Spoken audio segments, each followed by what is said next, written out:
नमस्कार बंधुरा रिमी पुतुलेर रान्नाघरे सबाइके स्वागत। आज के आमार रेसिपि हलो निरामिष छानार डालना। निरामिष छानार डालना बानानोर जोन्नो आमी आगे थेके 1 लिटारेर मतो दूध छाना काटिए जल झरिए रेखेछिलाम। आमी 1 चामच भिनेगार दिए छानाटा काटिएछि। तारपरे छानाटा ठांडा जले खूब भालो करे धुए निये एइभावे जल झारिए रेखेछि। এখন আমি এই ছানাটা খুব ভালো করে মাখিয়ে নেব। ছানাটা আমি এখানে 4 মিনিট মতো হাত দিয়ে একটু মাখিয়ে নিয়েছি। এখন এর মধ্যে আমি কয়েকটা উপকরণ মেশাবো। প্রথমেই দিয়ে দেব আদা কাঁচা লঙ্কা বাটা, দিয়ে দেব স্বাদ মতো নুন,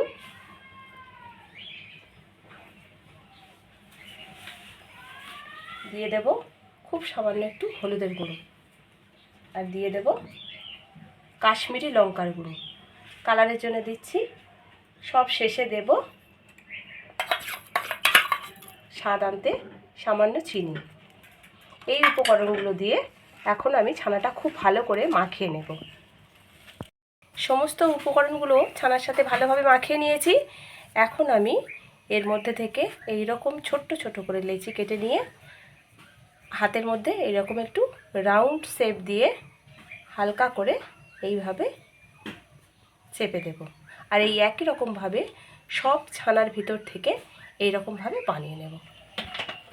ছানার বড়াগুলো ভেজে নেওয়ার জন্য আমি কড়াইতে কিছুটা সাদা তেল দিয়েছি।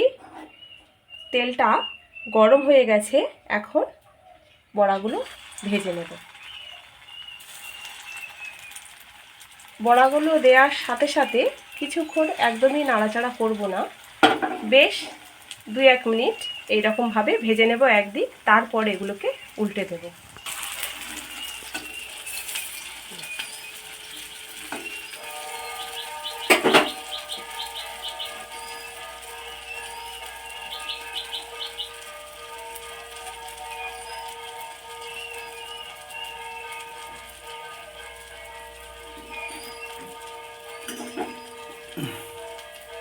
তুলে না বেশি হয়ে গেছে।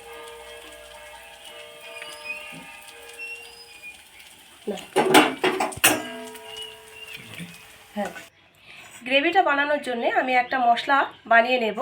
তার জন্য আমি একটা বাটিতে 2 চামচ মতো নিয়েছি টক দই। এর মধ্যে দিয়ে দেব এখন আদা ও কাঁচা লঙ্কা বাটা, দিয়ে দেব হলুদের গুঁড়ো, দিয়ে দেব জিরে গুঁড়ো, আর দিয়ে দিচ্ছি একটু ধনে গুঁড়ো, দিয়ে দেব লাল লঙ্কার গুঁড়ো, আর কালারের জন্য দেব এখানে কাশ্মীরি লঙ্কার গুঁড়ো। এইটা এখন খুব ভালো করে এইরকম করে মিক্স করে নেব। ছানার ডালনা বানানোর জন্য কড়াইতে এখন দিয়ে দিচ্ছি সর্ষের তেল। তেলটা একটু গরম হতে সময় দেব। তেলটা গরম হয়ে গেলে এখন এর মধ্যে দিয়ে দেব ফোড়নের জন্যে গোটা গরম মশলা, এলাচ দারচিনি লবঙ্গ, দিয়ে দিচ্ছি গোটা জিরে, আর যেহেতু নিরামিষ রান্না তাই দিয়ে দিচ্ছি খুব সামান্য পরিমাণে একটু হিং। ফোড়নটা কয়েক সেকেন্ড আমি এইভাবে নেড়ে নিচ্ছি।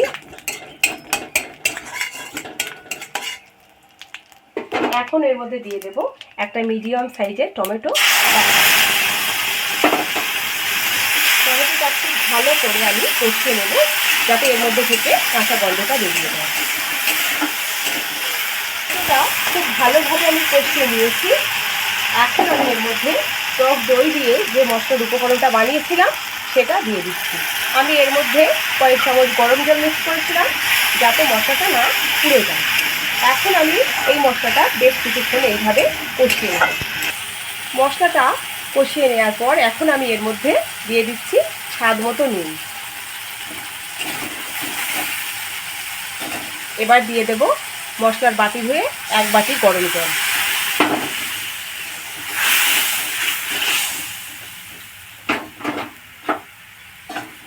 দিয়ে দেব আরও 1/2 বাটি মতো গরম জল। এখন ঝোলটা খুব ভালোভাবে এইভাবে ফুটিয়ে নেব। ছানার ডালনায় দেওয়ার জন্যে আমি দুটো মিডিয়াম সাইজের আলু আগে থেকেই ভেজে রেখেছিলাম নুন হলুদ দিয়ে। এখন এই আলুগুলো দিয়ে খুব ভালোভাবে ঝোলটা ফুটিয়ে নেব। আলুগুলো দিয়ে খুব ভালোভাবে ঝোলটা ফুটিয়ে নিয়েছি। এখন আমি এর মধ্যে ছানাগুলো দিয়ে দেব, ভেজে রাখা ছানার বড়াগুলো দিয়ে দেব। ছানার বড়া দিলে কিন্তু অনেকটাই ঝোল টেনে যাবে, তাই একটু ঝোল বেশি থাকাকালীনই এগুলো দিতে হবে।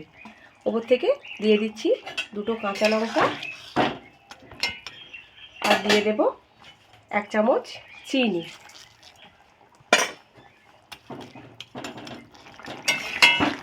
ছানার বড়াগুলো দিয়ে কয়েক মিনিট এইভাবে ফুটিয়ে নিয়েছি। এখন এর মধ্যে দিয়ে দিচ্ছি একটু গরম মশলার গুঁড়ো, সব শেষে দিয়ে দিচ্ছি ধনেপাতা কুচি।